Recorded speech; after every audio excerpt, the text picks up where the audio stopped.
a descida do Espírito Santo. Ao cumprir-se o dia de Pentecoste, estavam todos reunidos no mesmo lugar.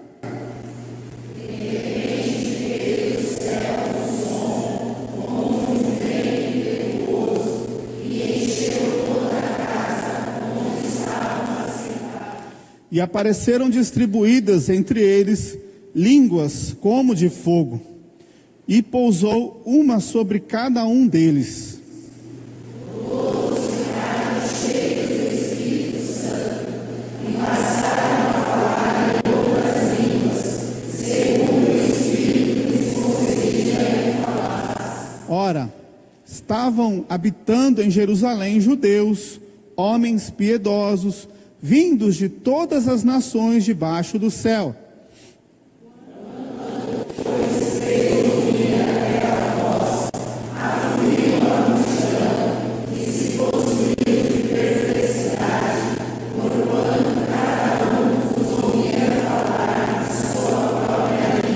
Estavam, pois, atônitos e se admiravam, dizendo: Vede, não são porventura galileus todos esses que aí estão falando?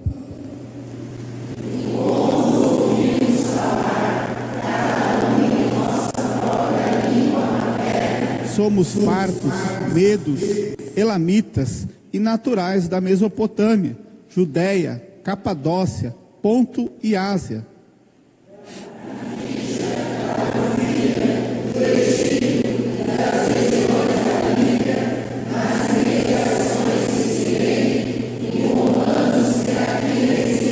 Tanto judeus como prosélitos, cretenses e arábios, como os ouvimos falar em nossas próprias línguas as grandezas de Deus?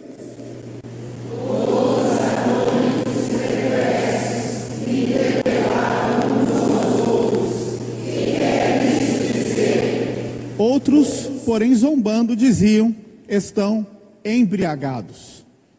Vamos orar mais uma vez. Feche os seus olhos e oremos ao Senhor. Pai, queremos pedir a direção do Teu Espírito Santo sobre a palavra que estará sendo ministrada nesse momento, Pai. Ó Pai, que a minha pecaminosidade não atrapalhe a transmissão da Tua palavra para o Teu povo nessa noite. Mas que, ó Pai, somente o Senhor fale através desse vaso falho, fraco, e que fale a Tua igreja aquilo que o Senhor quer dizer, aquilo que o Senhor quer falar à igreja dessa noite, ó Pai, a Igreja Presbiteriana de Vila Lais, a todos os presentes aqui nesse lugar. Em nome de Jesus. Amém. Quando nós olhamos para a igreja no livro de Atos, a igreja do livro de Atos, ela passa por um contexto de grandes transformações. O capítulo 1, ele é um capítulo de transição, porque acaba o Evangelho de Lucas. Por exemplo, a gente lê aqui, quando eu falo Evangelho de Lucas, é porque existe uma tendência de nós entendermos que o mesmo autor foi que escreveu o livro de Lucas e também escreveu o livro de Atos. Então, o Evangelho de Lucas foi o próprio autor Lucas que escreveu, e a seguir ele escreve também o livro de Atos. Se você ler Atos e Lucas junto, você vai perceber que há conexões entre alguns versículos, alguns pontos que acontecem, situações que acontecem em Lucas, que são descritas pelo evangelista, elas se cumprem em Atos dos Apóstolos. Então o livro, ele é uma sequência. E qual é o objetivo aqui principal desse livro? O livro primeiro, no Evangelho de Lucas, ele apresenta as ações e a história de Jesus como o ponto central da história. Então ele vai apresentar Jesus desde a sua origem, o seu ministério, a obra da cruz, a ressurreição, todo o contexto do Evangelho da Redenção. O Evangelho de Lucas, ele é uma continuação, porque ele apresenta a igreja do ponto de vista ainda de Jesus, só que Jesus dirigindo a igreja através dos seus discípulos. Em Lucas ele prepara os discípulos, em Atos ele envia os discípulos. Então o livro de Atos, ele tem essa característica de mostrar a preparação que Jesus fez no Evangelho e o envio quando a igreja de fato vai e cumpre a missão para o qual o Senhor destinou a igreja que realizasse.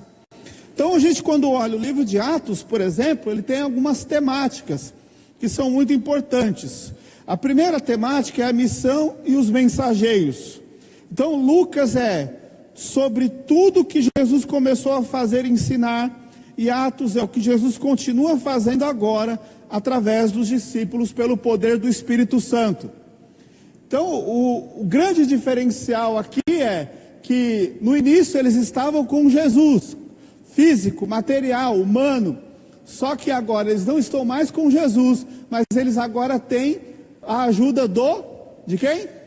Espírito Santo. Deus não se ausentou deles, mas agora Deus age de uma forma diferente da que eles estavam acostumados.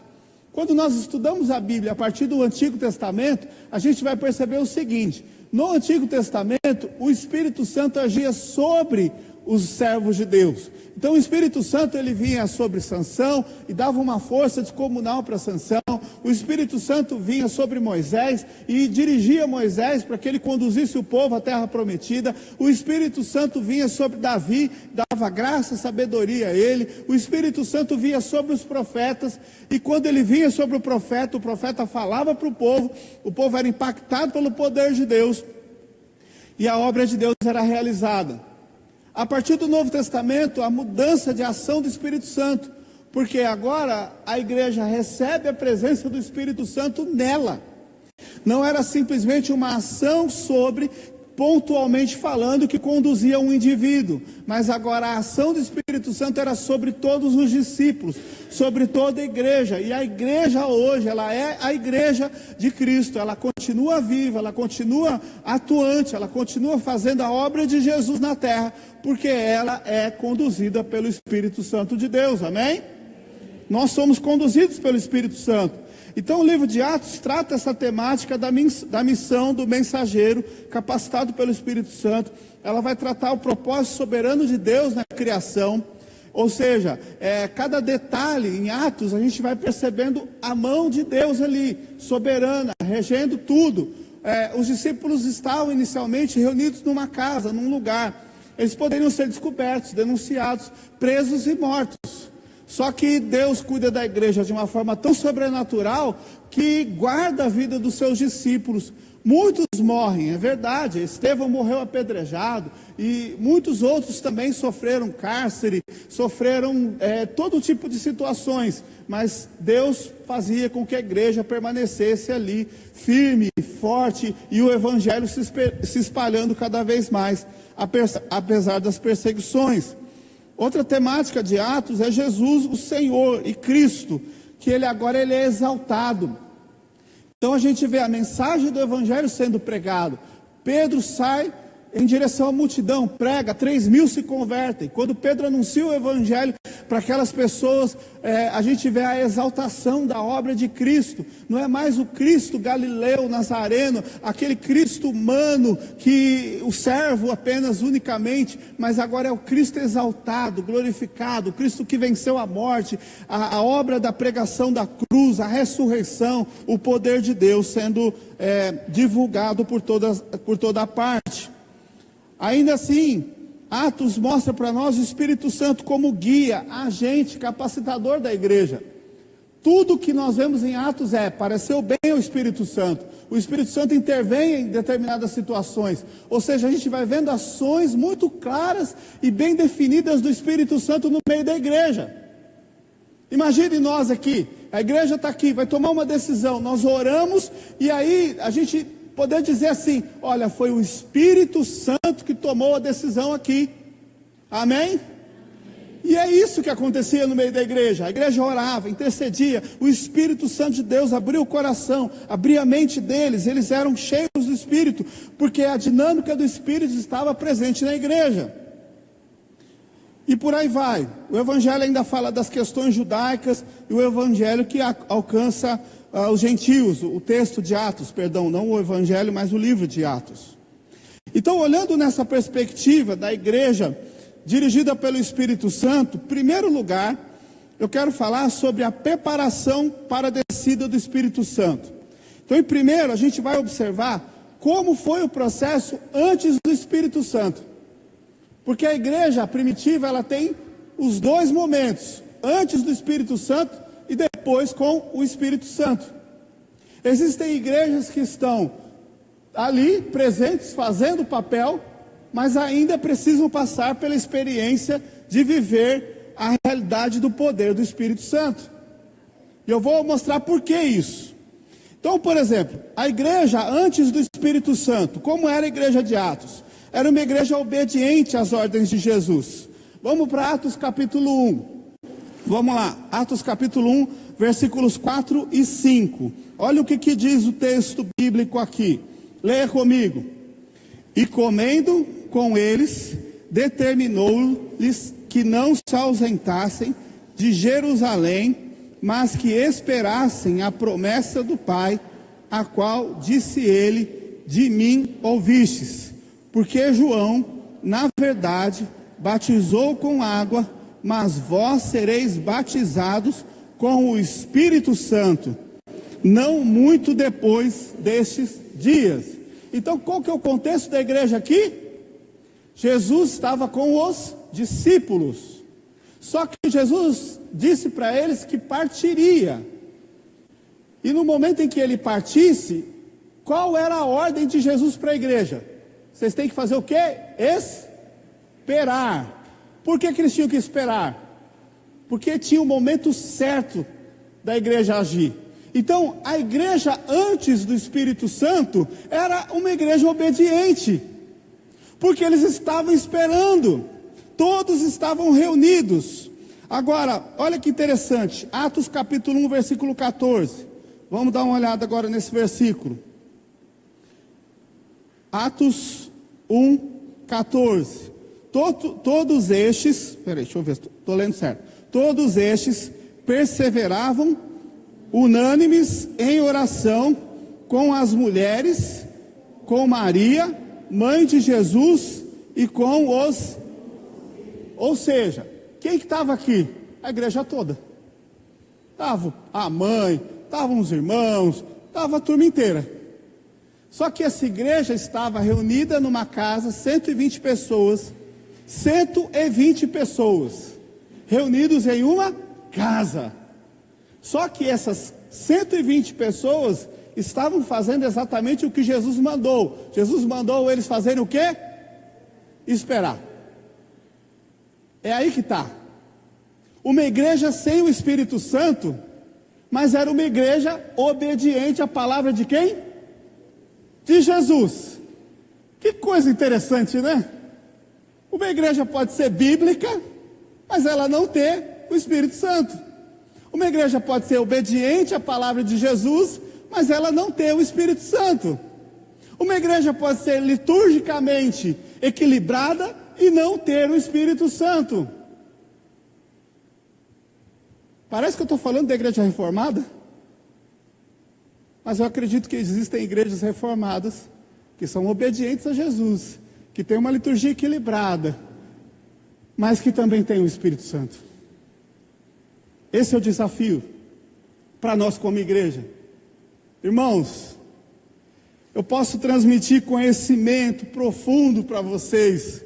Eu posso transmitir conhecimento de todos os teólogos reformados, Calvino, Lutero, todos os teólogos da história. Posso passar pela patrística, posso passar pelos grandes avivalistas da história, Jonathan Edwards. Posso transmitir os sermões de Charles Spurgeon para vocês. Eu posso trazer conhecimento da Tulip para vocês, Confissão de Fé de Westminster, Breve Catecismo, Catecismo não sei das quantas, Heidelberg.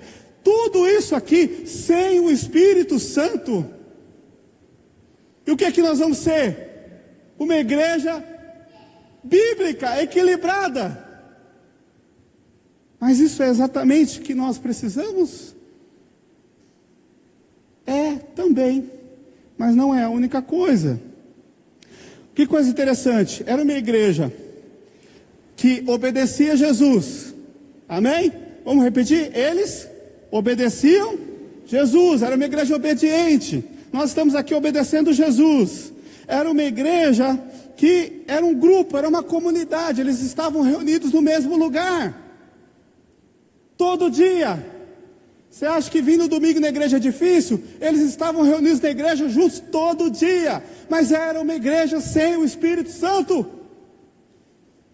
Outra coisa, eles formavam uma liderança. Se você pegar os versículos anteriores, capítulo 1 ainda mesmo, qual foi o discípulo que estava faltando? O apóstolo Judas Iscariotes. O que eles fizeram? Vamos fazer um sorteio aqui. Eles oraram a Deus e falaram, vamos escolher. Tinha 2 para escolher, Matias, e eles falaram, acho que dá, não é? É igual quando a gente vai fazer eleição para presbítero e diácono. Tem os irmãos aqui, vamos ver as qualificações. Acho que dá. E tinha o José Barsabas. Como que era a cultura do judeu? Vamos fazer sorteio. É igual aqui nós. A gente precisa escolher os irmãos. Aí pega o nome de um, pega o nome de outro. Vamos tirar no palitinho. Foi isso que eles fizeram. Quem pegar o palitinho menor vai ser o apóstolo da vez. O Matias foi lá e pegou. Tem gente que acredita na teoria que é a seguinte: eles escolheram, eles oraram para escolher, não foi um negócio aleatório. E tem muita gente que defende a ideia de que esse apóstolo foi escolhido na carne. Mas eles oraram. Então era um povo que fazia o quê? Oração. Pediam oravam para Deus, Senhor, o que a gente vai fazer aqui? Então era uma igreja que tinha estrutura, era uma igreja que tinha liderança, era uma igreja que se reunia, mas era uma igreja que faltava o quê? Estava faltando o quê, gente? O Espírito Santo. Então era uma igreja sem o Espírito Santo. Agora nós vamos entender a diferença de uma igreja com o Espírito Santo. Então o primeiro tópico é entender que para ser uma igreja sem o Espírito Santo, a gente pode ser exatamente do jeito que a gente é. Bíblico, reformado, seguir toda a cartilha que a tradição da igreja manda, a gente pode fazer tudo bonitinho conforme o figurino, a gente pode orar, a gente pode fazer vigília, a gente pode fazer culto, a gente pode fazer programação durante a semana, a gente pode fazer tudo correto, obedecer Jesus, os mandamentos dele, só que mesmo assim ser uma igreja sem o Espírito Santo. Você pode ser um crente frequente na igreja, dizimista, bom cidadão, mas ainda assim não ter o Espírito Santo. Você já parou para pensar nisso? Como eu sei que eu tenho o Espírito Santo? Vamos entender o que acontece na igreja a partir da descida do Espírito Santo. Quando a igreja recebe a visitação do sobrenatural do Espírito Santo.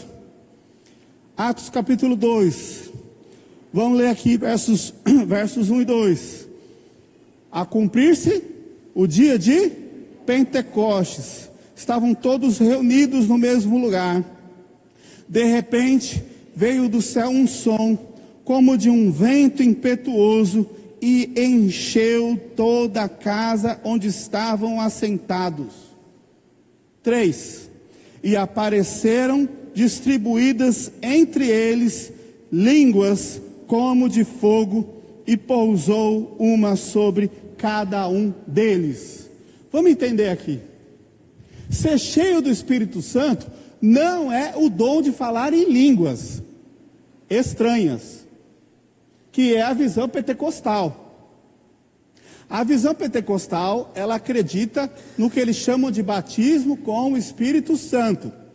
No capítulo 1, a gente acabou de ler um versículo que Jesus estava mostrando para nós que aquela igreja tinha que ser batizada com o Espírito Santo, para continuar a obra. Agora, olha que coisa interessante. Como é que a gente consegue entender e compreender isso? Batismo com o Espírito Santo não é a glosolália. Batismo com o Espírito Santo é o efeito gerado pela descida do Espírito Santo na igreja. O texto fala que apareceram línguas como de fogo e pousou uma sobre cada um deles. É uma linguagem metafórica. Podem ter visto isso espiritualmente? Sim, é o que está dito no texto. Eles tiveram uma visão sobrenatural, viram línguas como de fogo descendo sobre a igreja. A gente não canta? Espírito, Espírito, que desce como fogo. Vamos, gente. Vem como em Pentecoste e enche-me de novo. Ajuda o pastor desafinado. Vamos repetir. Espírito, Espírito, que desce como fogo. Vem como em Pentecoste e enche-me de novo. Agora, olha que maravilha. Quando a dinâmica do Espírito Santo vem sobre a igreja, quem teve uma visão muito semelhante foi Isaías, o profeta. O profeta Isaías, ele se considerava impuro de lábios. Sabe o que representa o fogo nesse contexto aqui? Não é destruição, não é queimar no fogo do inferno. Mas o fogo aqui nesse contexto significa purificação. Quando o Espírito Santo dele vem sobre a igreja é purificada dos seus pecados, no sentido de que nós somos tratados pelo Espírito Santo. A tua língua, que é utilizada somente para coisas que não agradam a Deus, agora ela é purificada pelo Espírito, e quando você abre a boca, é para louvar, proclamar, anunciar de que Jesus é o Senhor. É disso que eu estou falando. Então, quando nós entendemos que Deus vem sobre a igreja com a capacitação do Espírito Santo, olha que coisa interessante. Posso pregar muito bem, falar muito bem, ser bom comunicador. O irmão pode vir aqui tocar maravilhosamente bem. Quem já foi em show de algum artista secular, por exemplo, você vai lá assistir aquele artista, ele é muito bom, ele toca muito bem, ele é carismático, ele faz um show sensacional.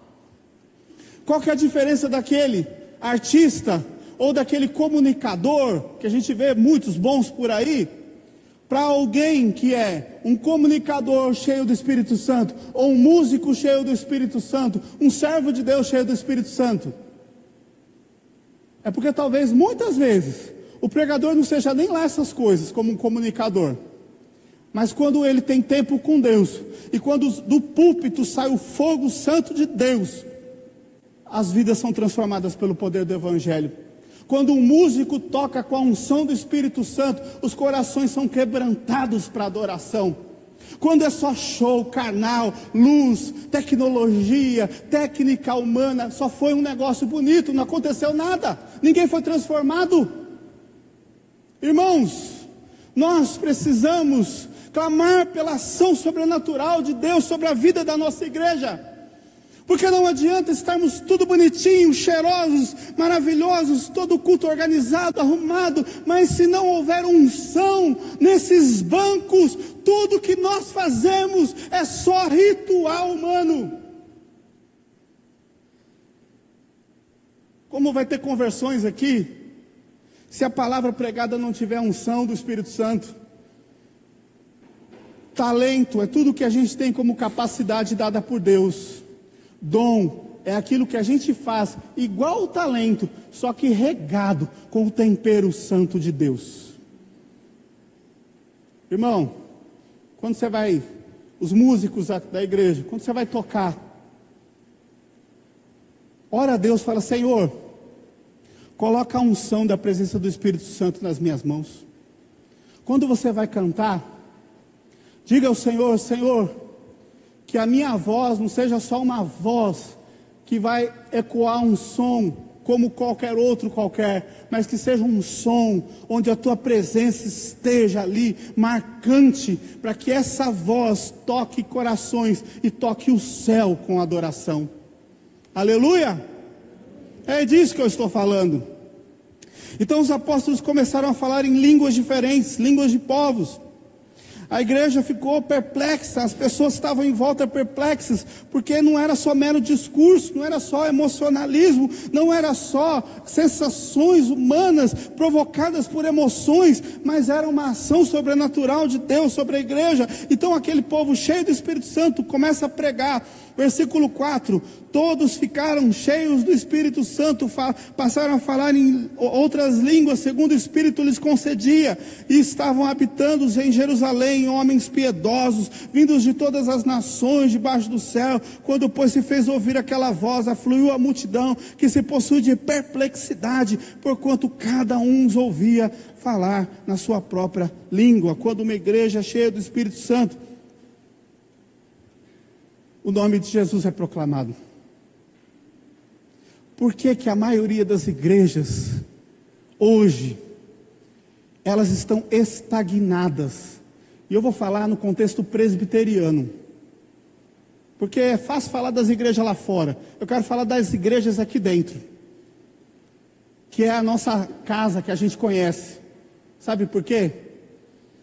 Porque as pessoas estão saturadas de conhecimento. Saturadas de conhecimento. Oh, como disse John Stott, como disse S.A. Sproul, maravilhoso, gente. A Bíblia que vocês me deram de presente, aquilo lá é tesouro puro. Eu quero mais, bênção, quanto mais conhecimento melhor. Só que uma coisa que a gente precisa é ser regado do conhecimento de Deus. Irmão, estuda a sua Bíblia, pesquisa, se aprofunda, vai fazer curso de teologia, realmente cresce do conhecimento, para você parar de ser enganado por doutrina falsa, por movimento, por gente que é usada pelo diabo para enganar gente que é incauta. Mas ao mesmo tempo que você lê um livro de teologia, ou que você estuda a sua Bíblia diariamente, peça ao Senhor que o azeite do Senhor, a presença, o óleo santo do Senhor seja derramado sobre esse conhecimento, para que você não somente fale com conhecimento, mas fale com poder. Conhecimento sem o poder do Espírito Santo é mero exibicionismo. Dom sem ou uma capacidade ou um talento sem a ação sobrenatural do Espírito Santo é só espetáculo. E a gente não está aqui para fazer espetáculo. A gente está aqui para adorar Jesus. A gente está aqui para ver gente sendo quebrantada pelo poder de Deus. A gente está aqui para ver gente sendo restaurada, casamento restaurado, filhos sendo alcançados, famílias sendo transformadas pelo poder de Deus. Esse é o papel dessa igreja nesse lugar. Amém? Quais são os efeitos da ação do Espírito Santo na igreja? Então, uma igreja sem o Espírito Santo, ela pode ser uma igreja igual como é a nossa igreja. Uma igreja com o Espírito Santo é uma igreja que vive a experiência de ser transformada, que não é só mero conteúdo, mas que também tem unção, tem presença de Deus e tem transformação. Agora, olha o que acontece com uma igreja cheia do Espírito Santo. Os crentes são cheios de coragem e ousadia para proclamar o Evangelho, mesmo diante da oposição. Atos capítulo 2, ele mostra que, versículo 8, vamos dar uma olhadinha no versículo 7. Vamos ler, Atos 2, 7 e depois o 8. Vamos ler os dois juntos.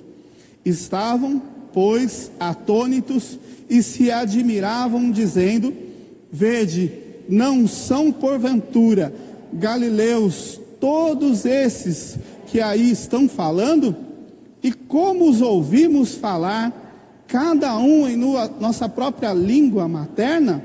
E olha que coisa linda, o povo estava fechado numa casa, o Espírito Santo veio sobre aquela igreja com língua de fogo, derramou ali naquela igreja. Olha que maravilha, o povo não conseguiu ficar trancado.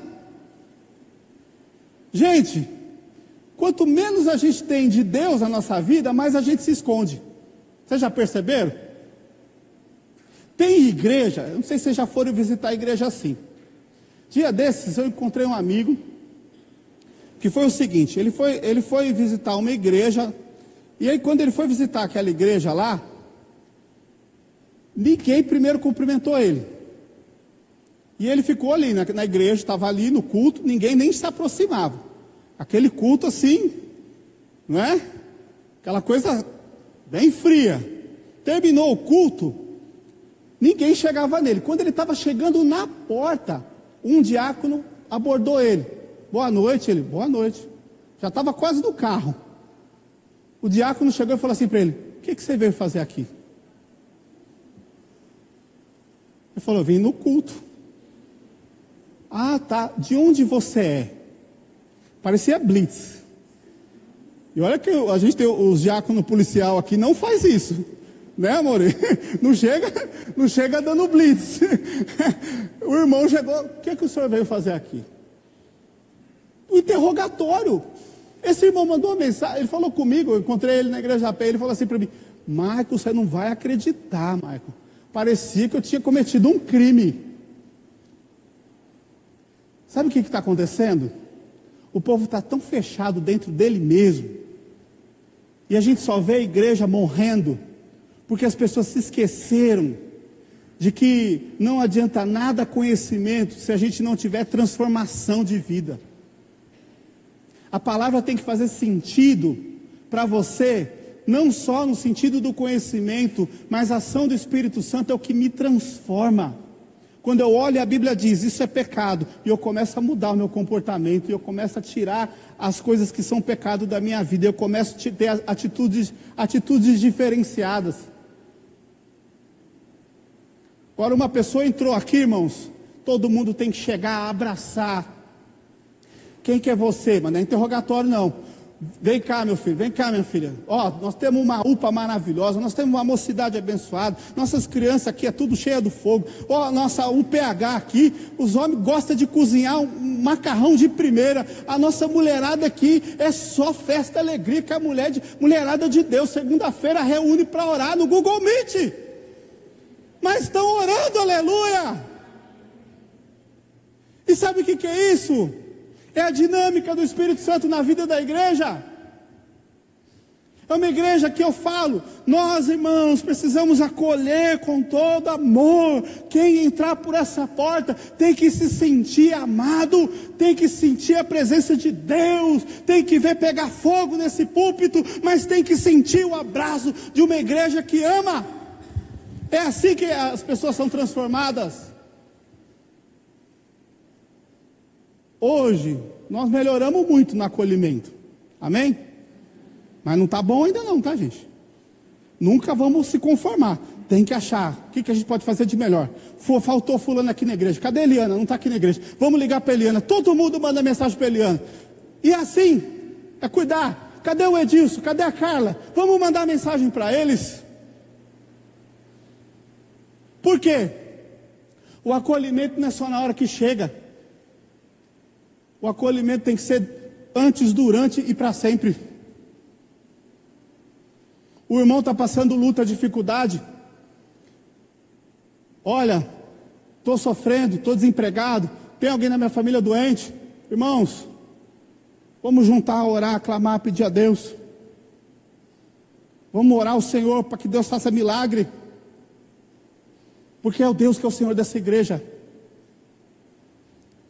Uma igreja cheia do Espírito Santo, ela rompe barreiras, ela quebra o medo, ela rompe barreiras. A igreja cresce rapidamente. Atos capítulo 4, versículo 4, mostra isso para nós. Atos 4, 4. Diz assim: muitos, porém, dos que ouviram a palavra, a aceitaram, subindo o número de homens a quase 5.000. Sabe o que significa isso? Quando uma igreja para de crescer, é porque ela está deixando de viver a dinâmica do Espírito Santo. Tem gente que fala assim: eu não quero quantidade, eu quero qualidade. Irmão, se você fala isso, tira isso da sua boca em nome de Jesus. Eu vou te falar, sabe por quê? Eu já tive igrejas que o povo falava: eu não quero quantidade, eu quero qualidade. Você sabe que quanto mais gente chegar, mais qualidade a gente tem na igreja? Pensem. Quantas pessoas já chegaram nessa igreja nos últimos 3 anos? E o que essas pessoas que chegaram, se somando às pessoas que já estavam, trouxeram e acrescentaram de positivo para a igreja? muitas coisas. Agora, qual que é o grande diferencial da igreja? Ela tem que atrair, acolher, mas ela também tem que dar significado. Quando alguém está aqui, ele precisa entender que ele é parte dessa engrenagem. É exatamente isso. O que eu vou fazer na igreja? Vai para a recepção, vai para o coral, vai para o grupo de louvor, vai para ensino, vai para alguma área da igreja, não fica parado. Pastor, eu não sei, eu não me encaixei com esses ministérios, o que eu faço? Cria um ministério. A gente está orando, vamos criar um ministério de ação social na igreja. Tivemos reunião com a junta diaconal, vamos fazer distribuição de marmita, vamos lá para o meio dos mendigos evangelizar. Vamos fazer pequenos grupos de casais. Pastor, não tem grupo de casal aqui na igreja, pode fazer? Pode fazer, eu dou toda a assessoria para você. Tudo que você precisar, material didático, tudo, instrução, curso, preparação. Mas você não pode ficar parado, porque a igreja que vive a dinâmica do Espírito Santo, ela faz o exercício dos dons. Então, o que você tem de dom, utilize para a glória de Deus. Pastor, eu não sei o que fazer, mas eu sei dar um curso. Dá o curso na igreja. Vamos atrair aqui a comunidade, vamos convidar pessoas. Pastor, eu sei fazer um curso de bolo. Traz o povo aqui, vamos fazer um curso de fazer bolo. Por quê? Porque a dinâmica do Espírito Santo é uma dinâmica viva. Amém? Igreja, não seja o crente dos 3 S's: salvo, sentado e satisfeito. Vamos repetir? Salvo, sentado, satisfeito. Deus não te chamou para ser crente dos 3 S's. Ele quer que você seja salvo, mas Ele não quer que você se acomode porque você acha que você está salvo. Deus não quer você sentado, porque gente sentada é o que o presbítero Azor falava: crente que não trabalha dá trabalho. Os crentes mais fofoqueiros são os crentes que não têm ministério, porque quando você está ocupado trabalhando na igreja, você não tem tempo de fazer fofoca. Os crentes mais reclamão são os crentes que não estão exercendo ministério, porque eles ficam olhando só ponto negativo. Agora quem está trabalhando, quem está puxando, quem está carregando o bonde, ele não tem tempo de olhar para o problema, porque ele está tão ocupado fazendo a obra de Deus, tendo prazer em ver Deus regar o jardim da igreja dele, que ele fica olhando somente as flores que vão nascendo. Eu só consigo ver bênção. E olha que eu apago um monte de fogo dessa igreja a semana inteira, mas eu só consigo ver bênção. Por quê? Porque eu acredito no Deus que chamou a igreja, que nos chamou para ser uma igreja cheia do Espírito Santo, amém? Então aquele povo vivia uma dinâmica do Espírito Santo, porque eles compartilhavam a palavra, eles compartilhavam seus bens, eles comiam junto, eles tinham tudo em comum, eles acolhiam ao outro, eles eram capacitados por Deus, eles trabalhavam por Deus, eles não ficavam olhando os problemas. Mas o Império Romano, mas a perseguição, mas os judeus. Não, você não vê os discípulos falando de problema, você só vê os discípulos falando de Jesus. Leia Atos. Em nenhum momento você vê Paulo reclamando: porque agora eu sofri um naufrágio, coitado de mim. Ele está falando: glória a Deus, porque eu sofri um naufrágio. Glória a Deus, porque eu fui preso. Glória a Deus, porque eu sofri tudo que eu sofri. Eles se regozijavam, porque eram perseguidos por causa do nome de Cristo. Irmãos, uma igreja dirigida pelo Espírito Santo é uma igreja que não tem tempo para olhar os problemas. É uma igreja que é tratada nos seus problemas pela graça de Deus, mas é uma igreja que vence todas as barreiras. Eu quero quantidade, mas eu quero a quantidade de pessoas que vão se chegando aqui. Eu quero que você fale para as pessoas que Deus colocou no seu caminho e que estão ali precisando, dizendo: eu queria sentir isso que você tem, eu queria ver isso que você tem, eu queria conhecer esse Jesus que você tem. E Deus vai te dar essas oportunidades, e você vai poder dizer: vamos lá para a nossa igreja lá, que lá você vai ver o que Deus vai fazer. Amém?